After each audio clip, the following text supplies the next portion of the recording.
Do you know that there are more than 75 million social media influencers available online? But out of them, only 7% get successful. Do you know why?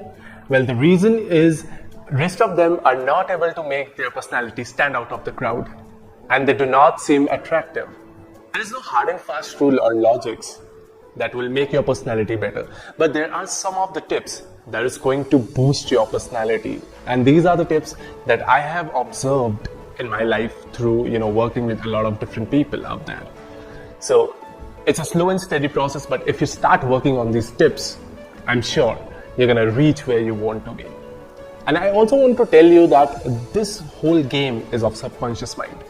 So hi guys, my name is Rohit Pasan, and today I'm going to teach you 5 basic tips so that you can boost up your personality and make your personality more and more attractive each passing day. Before we do that, there is one question. How do I know all of this?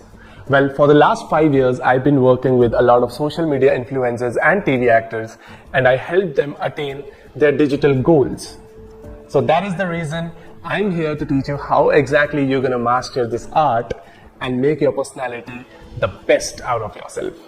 The whole game is of subconscious mind. If you're able to achieve that, you're going to be the master. So here I'm going to teach you how exactly you're going to do it. So the first thing that you need to take care of is, whenever you meet somebody, greet them with a big smile on the face.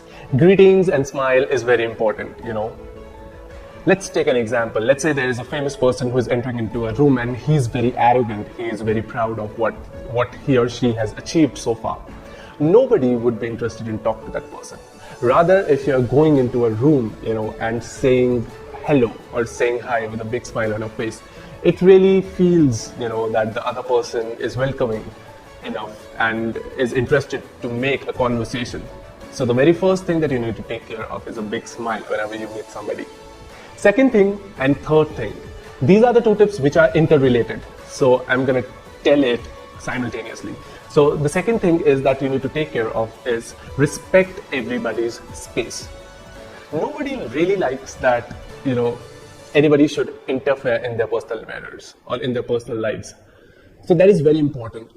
Once you start talking to somebody, once you start becoming familiar with somebody, it's very important that whenever you're talking to them, respect their space. Do not interfere so much into their personal matters or professional matters or whatever. There is always a certain boundary that you need to respect. Once you start doing it, the other person will automatically feel that, okay, with this person, I feel free. I have the freedom of doing anything or, talking anything. And that person will, obviously try to, engage in the conversation more and more, rather than, when you start interfering too much in the conversations or in their daily chores, they will not be able to talk to you freely. And the third tip is that engage into an interesting conversation. Whenever you get into an, conversation, you make sure that you make it more interesting. How you can make it more interesting for the other person is that by showing your interest. And how you show an interest? By asking relevant questions. So these 2 things are really important, and they are interconnected to each other. So the fourth thing that you need to take care of is table manners, or I should say dining etiquettes. A lot of times I've been to a lot of professional setting meetings, and a lot of times I've met very important people, and they just lack the skill of dining and the etiquette of sitting in a dinner or a lunch. So it's very important for you to understand the cutlery situation and the plate situation that you have in front of you. Nobody will say and point it out there, but definitely it's gonna be stick in their back of their minds, and they're gonna take that opinion on you back to their places. So I think this is very important, and even if you are a messy eater, which I used to be, when I did not have the exposure and understanding of how things work in a fine dine or in 5 stars. And so it's absolutely fine. My suggestion would be, do not eat too much.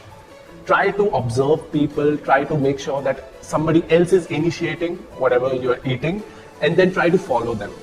And if you're not a messy eater and the dining etiquettes and you know how to get into the fine dine situation, then you're good to go. And the last tip, last but not the least, and it's very important, compliments. Whenever I meet somebody famous or whenever I meet somebody who is very successful, the one thing that I really like about them is that how settled they are in their lives and how secure they are. Every time they make you feel so safe, and they make you, feel that the work that you're going to do with them is going to be very easy. Sometimes it's very intimidating for some people that, when you start working with very successful people, whether it's in corporate or it's in the media industry, it's very intimidating. But, I've seen this trait that they start by complimenting you. They start actually noticing something interesting about you, and then they tell it to you on your face. And I think that's a very good trait to have in you if you really want to make your personality out of the box, because everybody likes compliments. And if you start noticing good things about others and share them in their faces, I think that's the very good thing, and people really acknowledge it. I hope you learned something through this video. If this video was relatable to you, please like, comment, share, and subscribe. And I'm gonna meet you in my next video. Ciao.